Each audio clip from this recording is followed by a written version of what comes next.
Brought to you by 5paisa.com. Investing made easy and rewarding. Download the app now. नमस्कार, आप देख रहे हैं बिस्तक। मैं हूं रजत देवगन। अगर आज बाजार की शुरुआत में आप इंटरनेशनल क्यूज देखते हैं तो एक बार तो आपको ऐसा लगता है कि ट्रेडिंग स्क्रीन ना खोलें, क्योंकि भयंकर बिकवाली अमेरिकन मार्केट्स में देखने को मिली थी। डाउ जोन्स 1000 पॉइंट्स पिछले सेशन में साफ हो चुका था। नैस्डैक में 5% की गिरावट आ चुकी थी। 647 पॉइंट्स डाउन बंद हुआ और ये हमने 2000 के बाद पहली बार ऐसा देखा जब नैस्डैक में इतनी ज्यादा गिरावट देखने को मिली हो। आईटी में बिकवाली, ग्लोबल मार्केट्स में सेल ऑफ देखने को मिला आईटी स्टॉक्स में। तो आज एसजेएक्स बता रहा था कि लगभग 250 अंकों की कमजोरी के साथ शुरुआत हो सकती है और बिल्कुल उसी तर्ज पे खुले 267 पॉइंट्स के गैप डाउन के साथ आज इंडियन मार्केट्स की ओपनिंग होती हुई नजर आई, लेकिन उसके बाद एक दायरे में फंस गया। आज के दिन का लो था 16,340, लेकिन जहां खुले वहीं पर ही उसी के आसपास ही बंद हुए। आप देख रहे हैं बिस्तक पे मार्केट अपडेट, लेकिन एक और खबर है आपके काम की। डाउनलोड कीजिए 5पैसा ऐप, जहां पर आपको मिलेंगे इन्वेस्टमेंट के बेहतरीन आइडियाज, 4000 से ज्यादा स्टॉक्स के रिसर्च टूल्स, एडवांस प्लेटफॉर्म्स और एक्सपर्ट एडवाइस, वो भी 0% ब्रोकरेज और फ्लैट 20 रुपीज पर ट्रेड पर। तो देर मत कीजिए, डाउनलोड कीजिए 5पैसा ऐप, जिसका लिंक डिस्क्रिप्शन में दिया है। अब तो सबको पता है, निवेश हुआ आसान और लाभदायक। आज के दिन का ओपन है 16,415, क्लोज है 16,411। कुल मिलाकर क्लोज टू क्लोज देखोगे तो 271 अंक निफ्टी कमजोर हुआ। निफ्टी बैंक 641 अंक कमजोरी के साथ हुआ है बंद। अंडर परफॉर्मेंस बैंकिंग स्टॉक्स में देखने को मिली। सेंसेक्स 866 अंक कमजोरी के साथ हुआ है बंद, लेकिन डैमेज स्टॉक स्पेसिफिक बहुत ज्यादा देखने को मिला है इस हफ्ते। एडवांस डिक्लाइंस 11 शेयर्स हरे निशान में, 39 शेयर्स आज के सत्र में निफ्टी के लाल निशान में बंद हुए हैं, लेकिन जो चढ़ा उसमें था हीरो मोटोकॉर्प। एक्शन तेज हो गया दिन के दौरान, इसमें लगभग 3.25% की चढ़ाई चढ़ गया। इसके अलावा टेक महिंद्रा 2.5% ऊपर बंद हुआ। पावर ग्रिड, आईटीसी, ओएनजीसी, ये कुछ ऐसे स्टॉक्स थे जहां पर आज के दिन में हरियाली देखने को मिली। गिरते बाजार में जहां पर प्रेशर बहुत ज्यादा था उसमें था बजाज फाइनेंस, 5% लुढ़क गया। डेविस लैब 4.5% से ज्यादा टूटा। श्री सीमेंट 4.5% टूटा। निफ्टी में और जहां पर गिरावट सबसे ज्यादा देखने को मिली वो था यूपीएल और एक्सिस बैंक। यूपीएल 4.25% नीचे, एक्सिस बैंक 4% नीचे बंद हुआ। इनफैक्ट एक्सिस बैंक में दिन के दौरान बहुत सारे मैसेजेस जो है फ्लोट होने लग गए कि एक्सिस म्यूचुअल फंड ने 2 अधिकारियों को छुट्टी पे भेजा है, क्योंकि उन पर इनसाइडर ट्रेडिंग का आरोप लगा है, जिसकी जांच सेबी कर रही है और इसका सेबी जांच में खुलासा हुआ है। तो उसके चलते आज एक्सिस बैंक पे बहुत ज़बरदस्त पिटाई हो रही थी और एक्सिस बैंक की कुछ होल्डिंग्स, टॉप होल्डिंग्स वाली कंपनियों पर भी आज के सत्र में हमने देखा कि बिकवाली थोड़ी देखने को मिली। सेक्टर स्पेसिफिक रियल्टी स्टॉक्स, जब बाजार गिरा तो हाई बीटा नेम्स जो है ना वो बहुत ज्यादा सामने आ रहे हैं, जहां पर बिकवाली देखने को मिल रही है, जिसमें रियल्टी और फाइनेंशियल्स शामिल हैं। रियल्टी में आज सुबह 5% से ज्यादा टूट गया। फिनिक्स 4.5% नीचे बंद हुआ। लोधा 4% टूटा। प्रेस्टीज, ओबरॉय, ब्रिगेड, सनटेक, इन तमाम स्टॉक्स में लाल निशान की क्लोजिंग है। फिर है कंज्यूमर ड्यूरेबल्स। वोल्टास के नतीजे बाजार को अच्छे नहीं लगे और 8% का डेंट लग गया स्टॉक पे। ओरिएंट इलेक्ट्रिक 3.5% टूटा। राजेश एक्सपोर्ट 3% से ज्यादा टूटा। अंबर एंटरप्राइजेस, वी गार्ड और टाइटन जैसे स्टॉक्स हल्के होते हुए नजर आए।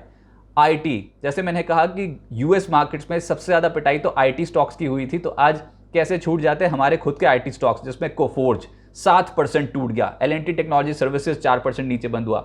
एलएनटी इन्फोटेक 4.25% टूटा। माइंडट्री, विप्रो, इन्फोसिस, टीसीएस, कहीं छुपने की जगह नहीं थी, ताबड़तोड़ बिकवाली देखने को मिली। फाइनेंशियल सर्विसेज, जिसमें चोला फाइनेंस नतीजों के बाद 10% का क्रैक पड़ गया स्टॉक में। बजाज फाइनेंस 5% लुढ़का। SBI Card, Axis Bank, Bajaj Finserv, HDFC 2.5% से 4% कमजोर बंद हुए हैं। प्राइवेट बैंक्स, गिरावट को लीड तो कर रहा था एक्सिस बैंक, 4% कमजोर। RBL bank, city union bank, federal bank 2% से 3% कमजोर होते हुए नजर आए और एचडीएफसी बैंक हैवीवेट, जिसमें आज 2% की गिरावट फिर से देखने को मिली है और इंडसइंड भी आज लाल निशान में क्लोज करके गया है। एक खेमा जो पॉजिटिव बंद हुआ उसमें सरकारी कंपनियां शामिल थी, जिसमें एनएचपीसी लीड कर रहा था, 4%, ये तेज था। पावर ग्रिड में इंट्राडे में 2% का एक्शन था तेजी का। ओएनजीसी और कोल इंडिया की क्लोजिंग भी हरे निशान की होती हुई नजर आई। लेकिन मिड कैप गेनर्स स्टॉक है सीएसबी बैंक, जिसमें लगभग 10% का उछाल आज के सत्र में देखने को मिला। वर्धमान टेक्सटाइल 8% से ज्यादा उछल गया। हिंदुस्तान फूड्स गिरते बाजार में 7% की चढ़ाई है। Cosmo films, Adani power, ion exchange और एचआईएल जैसे स्टॉक्स 4% से 5% मजबूत हुए हैं गिरते बाजार में। मिड कैप लूजर्स की सूची बहुत लंबी है, लेकिन जो प्रोमिनेंट हैं उसमें डीसीएम श्रीराम है जो 11.5% के आसपास टूटता हुआ नजर आया।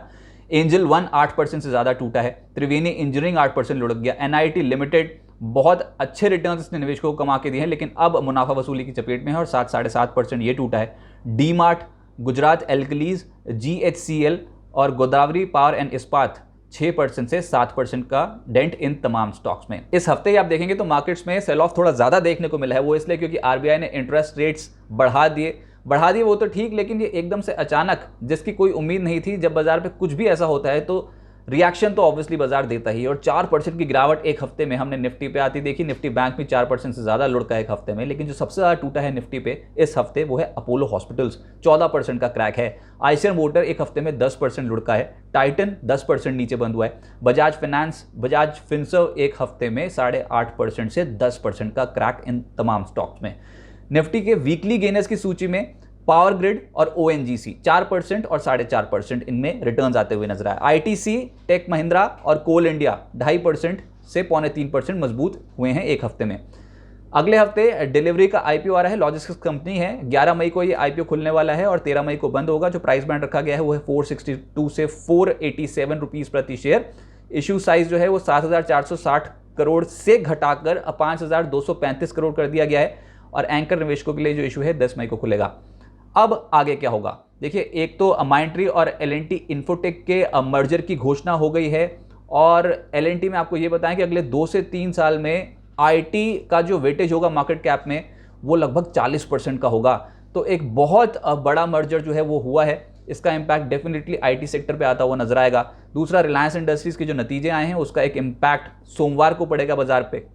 निफ्टी पर हम बार बार यही बोल रहे थे कि 16,400 बहुत इंपॉर्टेंट लेवल है और जिस क्वांटम की हमने बिकवाली देखी है तो कहीं ना कहीं तो आके कुछ तो थमना चाहिए, लेकिन ये थम गई है या फिर इससे ज़्यादा बिकवाली देखने को मिलेगी, इसका आंसर अभी नहीं है। क्योंकि जब तेज़ी में टॉप ढूंढना मुश्किल होता है वैसे ही गिरावट में बॉटम ढूंढना बहुत ज़्यादा मुश्किल होता है। अभी तो यही मान के चलिए कि 16,200 से 16,400 बहुत कुशन वाला लेवल है। हो सकता है कि यहाँ पर कुछ धीरे धीरे करके स्टैगर्ड वे में ही सही, लेकिन कुछ इन्वेस्टर इंटरेस्ट देखने को मिले, क्योंकि इस समय स्टॉक्स में बहुत ज़्यादा बिकवाली ऑलरेडी हो गई है और बहुत सारे नेगेटिव फैक्टर इन हो चुके हैं।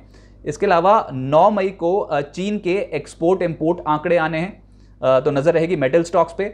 11 मई को अमेरिका में महंगाई का आंकड़ा आने वाला है और आपको पता ही है कि महंगाई दर अमेरिका में 40 साल की ऊंचाई पर है, वो भी देखना होगा।